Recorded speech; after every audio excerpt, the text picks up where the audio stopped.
Chers amis de la Grande Droguerie Poétique, nous sommes particulièrement heureux, en tant que président-directeur généreux, de vous présenter aujourd'hui, et pour la première fois, en toute exclusivité, deux petites plaquettes qui viennent d'être éditées par nos magasins imaginaires et qui vont bien entendu se révéler absolument indispensables aux êtres humains. Bon, avant je vais faire un peu de ménage, je vais ranger une fraîche utopie, je vais ranger mes petits miracles discrets et toutes ces petites choses. En fait, ici, c'est un petit rien. Rangeons les petits riens. Mon concentré de politique, dégageons le terrain et surtout, préservons les choses en vaporisant un petit peu de désodorisante pensée nauséabonde, ô combien nécessaire en ces temps perturbés par la bêtise humaine. Donc voilà, aujourd'hui, je voulais surtout vous présenter les deux premières plaquettes de la Grande Droguerie Poétique, à savoir le magasin imaginaire qui vient d'être imprimé sur un joli papier orangé par rapport à la couverture. Voilà, c'est une petite plaquette à tirage extrêmement limité que vous pourrez découvrir et éventuellement acheter lors de nos rencontres militantes et poétiques. Mais aujourd'hui, je tiens beaucoup à parler davantage de ce concentré d'humanisme que nous avons distillé depuis plusieurs semaines, plusieurs mois en nos magasins et qui fait l'objet d'une petite édition particulière sous forme de ces carnets. Ce sont les premiers carnets de la Grande Droguerie Poétique, tirés à 300 exemplaires, et je vais avoir l'honneur pour la première fois de vous lire le contenu de cette première plaquette. Bien entendu, ce texte doit être diffusé et est en train de préparer une révolution douce qui va déferler pour commencer en Belgique, mais vous allez voir, ça n'a pas de limite. Donc je me permets de vous le lire et je vous remercie déjà pour votre attention et de participer ainsi à un moment historique. N'ayons pas peur des mots. Voilà, mon concentré d'humanisme, petite lecture roborative, indispensable à l'humanité en ces temps qui courent.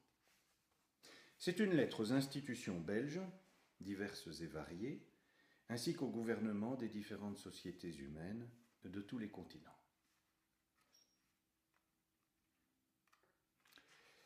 Madame ma reine, Monsieur mon roi, princesse, prince et bâtard méconnu, présidente et président, tyran, capitaine, chef de cabine, Monsieur le premier sinistre, sbires inquiétants, patachons maladroits, mesdames et messieurs des ministères mystérieux, petits chefs, gardiens de l'absurdité judiciaire et répressive, fonctionnaires contemplatifs ou hargneux, et tous les autres débranchés du vivant, ainsi qu'à quelques amis lecteurs. Par la présente, nous, président directeur généreux de la Grande Droguerie Poétique, magasin imaginaire de produits qui ne se vendent ni ne s'achètent, mais qui sont indispensables à l'humanité, tenons à vous annoncer dès aujourd'hui l'avènement inéluctable de la Révolution douce. Ne la sentez-vous pas gonfler votre poitrine, se faire dilater vos narines frémissantes et entraîner les joyeuses pulsations de votre palpitant. Hélas, je crains que votre perception du réel ne soit altérée par l'oubli de votre corps et de ses sens sacrifiés à la fonction qui vous aliène. Votre pensée, désormais totalement soumise aux lois de la rentabilité dictées par ce grand commerce dont vous êtes les valets, vous fera sans doute sourire et vous méprendre quant à l'importance de notre propos. Il nous paraît pourtant urgent de tenter votre éveil afin d'éviter la sempiternelle reproduction d'événements détestables dans lesquels les sociétés humaines basculent régulièrement et que votre aveuglement de ces derniers mois ne peut que précipiter. Nous vous demandons donc, et de toute urgence, de quitter votre trône, votre cabinet ou votre bureau, de descendre un instant dans la rue, d'y respirer l'air chaud et épicé par l'exaspération de vos semblables, d'écouter les voix qui grondent et le chant des oiseaux. Après ce premier pas, nous vous remercions déjà de ne pas faire marche arrière, ou demi-tour, ou volte-face, voire même de retourner votre veste, selon votre habitude, ou de tenter encore quelques voltiges langagières afin de noyer le poisson et de corrompre les mots qui ne vous appartiennent pas. Veuillez restituer en sortant tout le vocabulaire que vous avez vidé de son sens, en ne cessant de contredire par vos actes ce que vous proclamez par le langage. Nous recyclerons l'ensemble de vos paroles afin de leur redonner saveur et contenu. Bref, en prenant la porte afin d'éviter la défenestration imminente, n'oubliez pas de la fermer. Nous vous donnons là, sans haine et sans rancœur, l'occasion unique de prendre du bon temps. Allez donc à la pêche, faites l'amour ou de l'aquarelle. Rédigez vos pertes de mémoire et songez enfin à la réalité qui vous échappe depuis si longtemps. Tenez, par exemple, savez-vous que cet argent que vous honorez comme une divinité n'existe pas? Ce n'est qu'un code et pas même une fiction. Mais cela ne vous empêche guère de sacrifier pour lui la terre, les hommes, la vie en général et la vôtre en particulier. Car avouons-le, vos fonctions et votre quotidien ne sont guère enviables. Quel ennui! Jouez sans cesse le jeu du pouvoir tout en léchant les bottes des entreprises multinationales. Nous lisons bien en votre regard morne et votre bouche amère ce mépris pour les autres qui a germé en vous. Il ne fait que cacher la douleur de vos contradictions. Vous ne vous aimez pas plus que vous n'aimez vos semblables. Allons, il vous faut revenir à l'essentiel. Un instant d'amour, un soupçon de tendresse, ou le sourire fugace d'un enfant syrien échappé du chaos pour venir en nos contrées apporter la profondeur de son regard sombre, chargé d'intelligence. Il est des miracles réels qu'il est urgent d'enfin capter. Il est aussi des crimes que nous ne pouvons plus tolérer. De toute façon, même si vous vous accrochez en pleurnichant ou en vous mettant en colère à cette fonction que votre condition sociale vous a fait atteindre sans véritable mérite, il vous est désormais impossible de conserver votre trône, cabinet ou bureau. Dehors! Oust! Le pouvoir appartient à ceux à qui on l'abandonne. Et nous l'avons repris, pour ne l'exercer que sur nous-mêmes, ce qui, je vous l'assure, est déjà un fameux travail. Nous vous proposons d'en faire autant et de ne plus lâcher aussi imprudemment que vous le fîtes le moindre chien policier, surtout de l'espèce décérébré mais enthousiaste qui oublie son casque réglementaire et s'en va bondissant plus haut que les moutons qu'il voudrait voir défiler en troupeau. Nous qui trouvons le sang trop précieux pour qu'il jaillisse soudain d'un crâne même borné et surpris, frappé adroitement par un poing vengeur, vous prions de trouver un autre terrain de jeu pour vos animaux domestiques.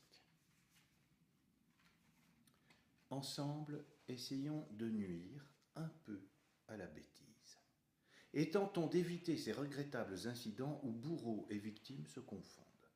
Soyons enfin sérieux car l'humour l'est et poursuivons notre révolution douce en revenant à l'objet principal de notre missive.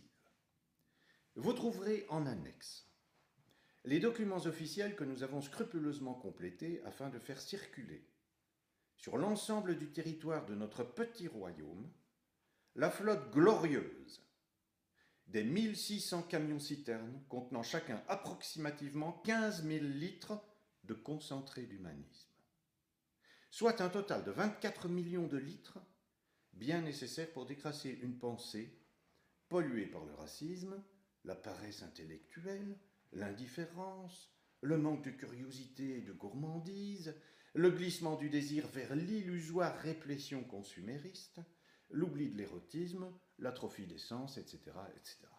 Il nous paraît important de vous préciser qu'après avoir développé de façon plus intime, de bouche à oreille et de main à la main, nos produits essentiels, doses d'amour, dissolvants de bêtises, désodorisants de pensées nauséabondes, huiles de tendresse et autres émotions discrètes, voir notre catalogue complet sur www.grandedrogueriepoétique.net, nous avons décidé, en ayant l'intuition du drame, de redoubler d'efforts pour améliorer l'existence passagère et ô combien précieuse de nos semblables, autant que la nôtre, en respectant les cycles admirables de tout ce qui vit, palpite, frissonne, révélant à chaque instant les miracles d'exister.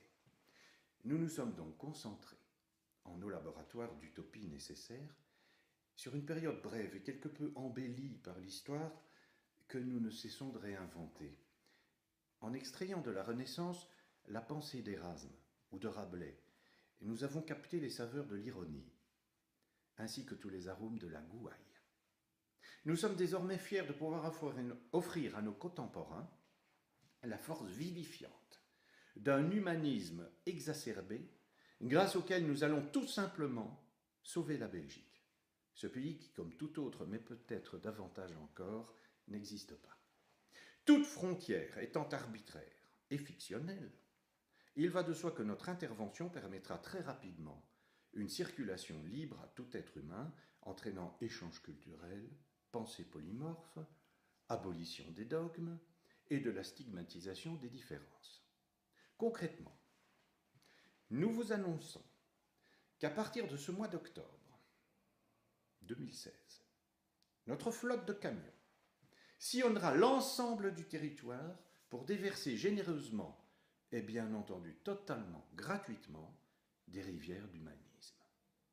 Nous ne doutons pas que notre produit partiellement volatile et joyeusement incontrôlable franchira nos frontières et se répandra d'abord chez nos voisins où l'exaspération nous paraît aussi atteindre des sommets dangereux, ainsi que dans toute l'Europe puis sur les autres continents, afin que le monde oublie ses obsessions commerciales et fasse le saut qualitatif nécessaire à sa survie, et surtout à la survie de l'espèce humaine et de la planète.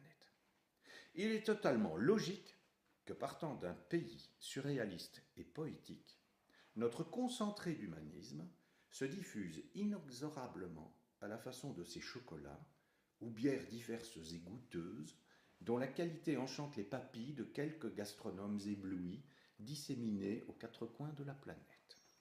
La révolution douce est imminente. Elle sera gourmande.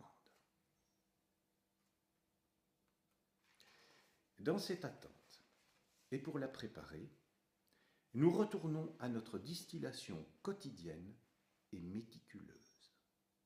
Veuillez croire, chers responsables divers et désormais inutiles, amis précieux, réfugiés hagards, rescapés des différentes folies guerrières, sacrifiés de l'économie, enfants, femmes et hommes debout, malgré tout ce qui vous voudrait coucher, en l'expression de nos sentiments les plus variés. C'était un message de Dominique Maz, président-directeur généreux de la Grande Droguerie Poétique. Vous retrouverez ce texte dans cet opuscule indispensable, Concentré d'humanisme, premier cahier des éditions de la Grande Droguerie Poétique. Je vous remercie de votre attention.